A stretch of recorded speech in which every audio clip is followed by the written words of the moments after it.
Hi అండి అందరికీ. అందరూ మురుకులు చేసుకున్నారు కదా. ఈసారి అయితే నేనైతే మురుకులు చేసుకోలేదు, ఎందుకంటే పండుగ రోజు అయితే మాకు వీలు పడదు కాబట్టి ఇక నేనైతే చేసుకోలేదు.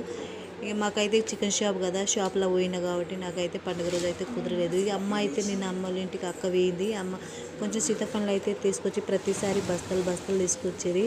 ఈసారి అయితే ఇక కోతులు వస్తున్నాయి బిడ్డ, కోతులు అయితే బాగుంటున్నాయి. అందుకని సీతాఫలం దొరకట్లేదు కాబట్టి కొన్ని ఉంటే పట్టుకొచ్చిన. ఇక నాన్న ఉన్నప్పుడు అయితే ప్రతిసారి తీసుకొచ్చేది. ఇక నాన్న లేడు కాబట్టి దేవుని దగ్గర తొందరగా తీసుకుపోయింది మా నాన్నకైతే. అందుకని ఇక అమ్మ అయితే కొన్ని పట్టుకొచ్చింది. ఇక నేనైతే మురుకులు అయితే చేసుకోలే. ఇక అక్క అయితే ఫోన్ చేసి మురుకులు చేసుకున్నాను. కొబ్బరికాయ అయితే నిన్న పలగొట్టినా కదా, అవి అట్లనే ఖరాబ్ అవుతాయని బయట అయితే ఎండబెడుతున్నా. ఎండబెట్టేసరికి ఎండ అయితే బాగానే కొడుతుంది. బయట అయితే ఎండబెడుతున్నా ఫ్రెండ్స్. పాపకైతే టీషర్ట్ కింద పడ్డదని అయితే తీస్తున్నా. ఏమో అయితే అమ్మడానికి వస్తున్నాయి. అవి తీసుకుందామంటే డబ్బులు లేవు మా దగ్గర.